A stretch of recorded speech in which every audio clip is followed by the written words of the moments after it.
Hey y'all, my name is Tanny and I love to cook.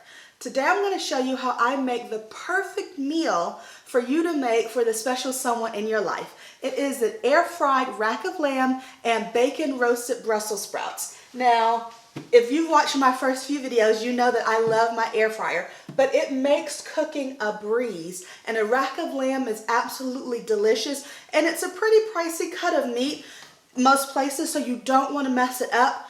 Using an air fryer is foolproof. Let me show you how. This is the rack of lamb I purchased from my local Aldi's for $9.99 a pound. At my local Sam's store and grocery store is typically $20 a pound, give or take a few dollars. Here I have the fat side as well as this back side that has the membrane that we need to cut off. I'm going to start off by drying my hands to make sure that it's safe for me to cut with my knife so that it doesn't slip and slide. So I want to take my paring knife and cut into the membrane and then pull it off completely from the bone so the bone doesn't discolor during the cooking process, just for the presentation purposes. So cut it and then use your knife to scrape the membrane off of the bone. You want to do this for all of the bones, and ultimately we're going to do it on both sides of this rack.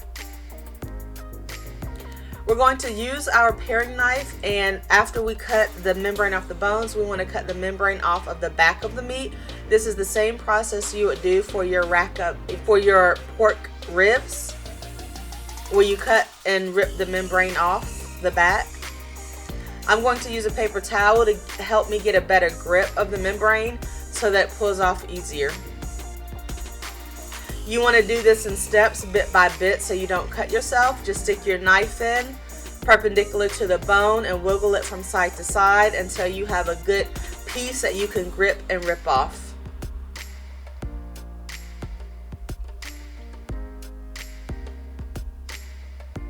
You want to make sure you get the membrane off from the bottom of the bone on the left all the way to the top of the meat on the right of the screen. It will make it easier for the seasoning to seep in throughout the meat, as well as make sure the meat is tender after we cut it when it's cooked completely.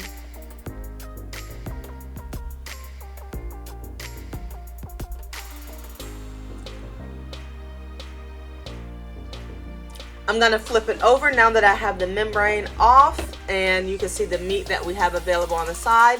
You want to be sure when you're cutting the fat off, you do it in very thin layers to be sure that you don't cut off the actual meat that you just paid for.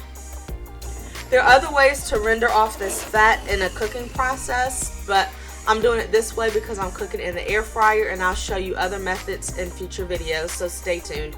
Be sure to subscribe to my channel so that you can see all of my future videos, and click the bell notification so that you'll be notified.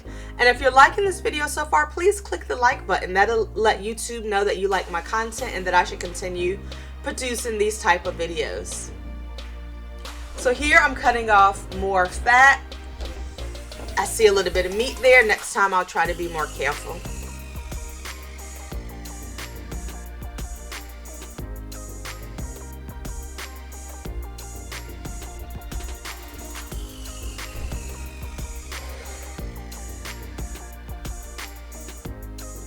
So I'm going to cut off one or two little more pieces of meat, just because I don't want the people eating this meat to have a big piece of fat they have to chew on and spit out. Just leave enough fat for flavor. Now during the seasoning process, we're going to start off with olive oil. I'm going to pour some olive oil into the cap. I'm going to pour one capful on first, and then you can add more capfuls later as needed. I'm adding oregano leaves because I like them. If you don't like oregano, you can leave them off completely. Onion powder is added. And again, I'm adding enough seasoning with this garlic powder to also spread it on the back side. Here is the black pepper.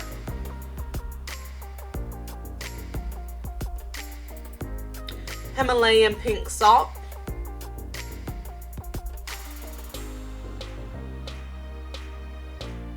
Thyme leaves. If you don't like thyme leaves, you don't have to add them. And oops, I added a little too much.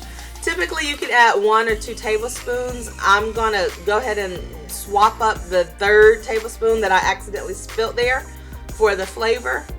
but you can use Italian seasoning if you don't have just oregano or just thyme to add. Additional seasonings you could use include smoked paprika, Badia complete seasoning, or even oxtail seasonings. I use a variety at different times. These just happen to be the ones I use on this given day. So play with your spices and have fun with your seasoning profile.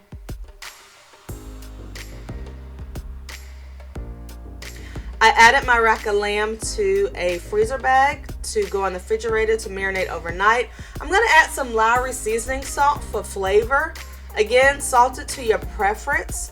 I'm adding coconut aminos because I don't use soy sauce or Worcestershire sauce. But if you do use one of those, then you can certainly add just a couple of tablespoons of those. I'm going to put that meat in the refrigerator to marinate overnight. And as that's going on, the next day when I'm ready to cook my meal, I'm going to clean my Brussels sprouts.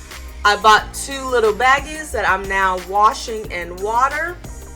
You can also use some baking soda and vinegar, white vinegar, to clean your vegetables. But here I'm expecting each one, and I'm just ripping off any leaves that are discolored and don't look perfect.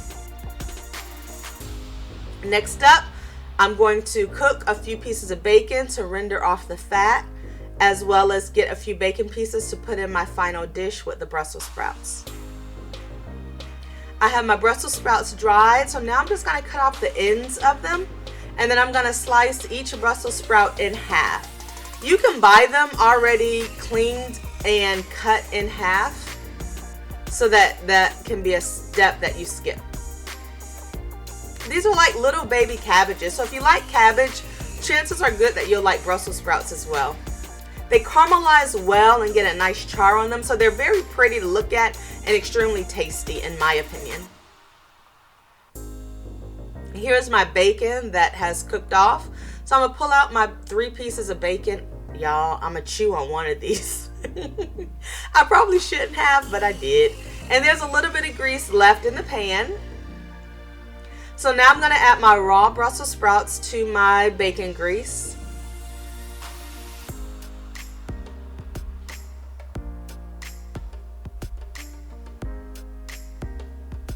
I'm going to add a little bit more extra virgin olive oil since it was just 3 pieces of bacon.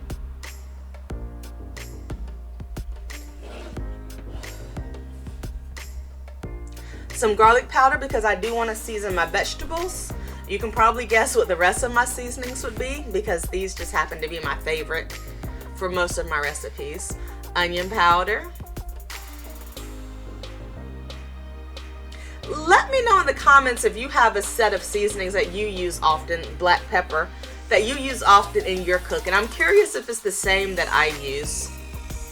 Maybe you use something that I would like to be using. This is sea salt that I bought from Amazon. I'll leave a link in the description box below. But this is smoked sea salt. It has an extra smoky flavor, kind of like using liquid smoke that I've done in previous videos. And so here I'm just going to massage it all in together and make sure each piece of Brussels sprout is coated in fat, either bacon or olive oil, before I stick it in the oven. I'm going to add a little bit of water to help the vegetables steam.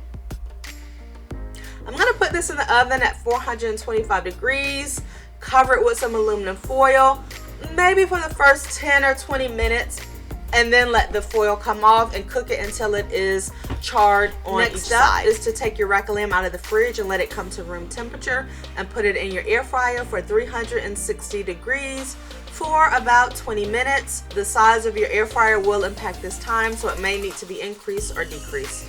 Turn it after about 10 minutes. After it's fully cooked, take it out of the air fryer and use a meat thermometer to make sure it comes up to the proper temperature.